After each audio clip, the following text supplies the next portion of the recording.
কি হয়েছে কি হয়েছে মামা?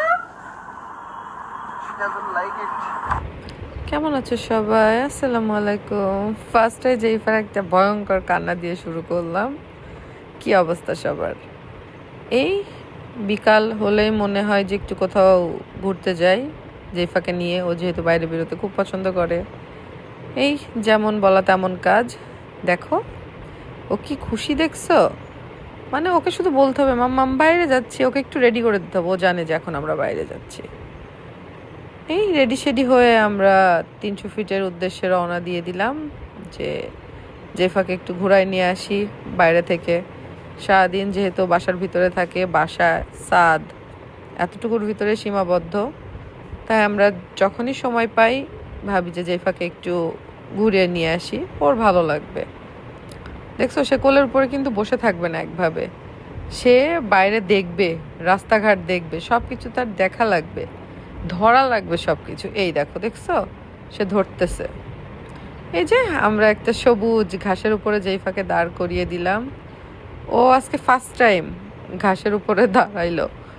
ওকে কখনো আমি নিচে নামাই নাই, আজকে ফার্স্ট টাইম ওকে একটু ঘাসের উপরে দাঁড় করাই দিয়েছি। মাশাআল্লাহ, যে একটু ঘাসের উপরে দাঁড়া, ঘাসের উপরে একটু বসুক।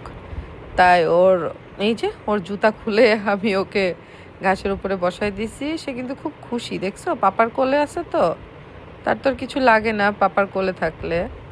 এই যে ও ঘাসের উপর পা দিয়ে অনেক কিছু ফিল করতেছে যে কিসে পা দিচ্ছি আমি এটা। এই যে এবার ও ঘাস তুলতেছে, ও অনেকগুলো ঘাস তুলছে আর কি।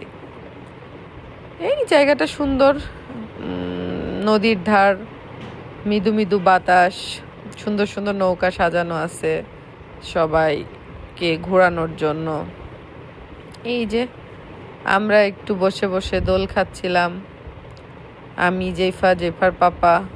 তারপর যেহেতু সন্ধ্যা লেগে যাচ্ছিল, যে সন্ধ্যার দিকে হয়ে গেছে, আজান দিচ্ছিল, আমরা তখন আবার একটু ভিতরে এসে বসলাম। জেফার একটু খাওয়া দাওয়ার দরকার ছিল, জেফাকে একটু খাওয়া দাওয়া করিয়ে, যেহেতু বাইরে বেশ গরম, ওকে খাওয়া দাওয়া করিয়ে আমরা একটু গাড়ির ভিতরে বসেছিলাম গরমের জন্য, যে একটু ঠান্ডা হয়ে তারপরে যাই কি খাওয়া যায় দেখি। এই যে দেখতেছি গরম গরম চিকেন সিঙ্গারা ভাজতেছে। আমরা ওখান থেকে বেরোইলাম যে আর কি কি পাওয়া যায় দেখি। সিঙ্গারাটা ভাজতে একটু লেট হবে, ভাজতে থাক, আমরা একটু ঘুরে ঘুরে দেখে আসি কি কি পাওয়া যায়। যেহেতু এখানে ছোটোখাটো সব রিচ ফুড বহু, তাই ভাবছি যা যা পাওয়া যায় একটু একটু করে খেতে হবে। এই যে মামা ভেলপুরি রেডি করতেছে, ভেলপুরি খেয়ে ফেললাম। এই যে চটপটি, চটপটিটাও খেয়ে ফেললাম। এই যে সে তার পাপার কোলে বসে বসে ভাবতেছে আর আমি খাচ্ছি, ওরা একটু একটু করে খাচ্ছিল। তারপরে চলে এসে দেখি সিঙ্গারা হয়ে গেছে, আমরা চিকেন সিঙ্গারা অর্ডার করছি। দেখো সে নিবে, হাত বাড়াচ্ছে। চিকেন সিঙ্গারাটা আমরা খাওয়া শেষ করার পরে আমি একটু দুধ চা খেয়ে নিলাম।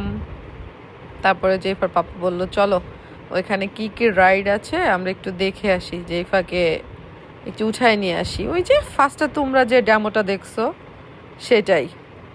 দেখো তার পাপা পানি খাচ্ছে বলে সেও পানি খাবে। মাশাল্লাহ, দেখলাম এখানে অনেক কিছু রাইডই আছে, তো সবগুলো ভয়ঙ্কর, চড়া যায় না। ভাবলাম যে ওইটাতে জেফাকে একটু চড়ানো যায় কি না, এই জন্য ওর পাপার কোলে বসাই দিলাম। পাপা বললো একটু যাই ঘুরে আসি। সে প্রথমে চুপ করেছিল, কিছু বলে না, আর লাস্টে তো কি হয়েছে তোমরা ফার্স্টেই দেখে ফেলছো যে ও কি করছে। এই 1 থেকে 2 পাক দিতে না দিতে সে কান্না শুরু, সে আর বসবে না, কি জানি ভয় পাইছে হয়তো। এই তারপর আমরা ওখান থেকে বেরোয় পড়লাম। দেখো আমরা একটা ভুতুরি পরিবেশ দিয়ে আজকে বাসায় যাব, সামনে কোনো ভূতও দেখে ফেলতে পারি। এই তো আমাদের ছোটোখাটো ঘোরাঘুরির plan. Thank you for watching my video. আল্লাহ হাফেজ।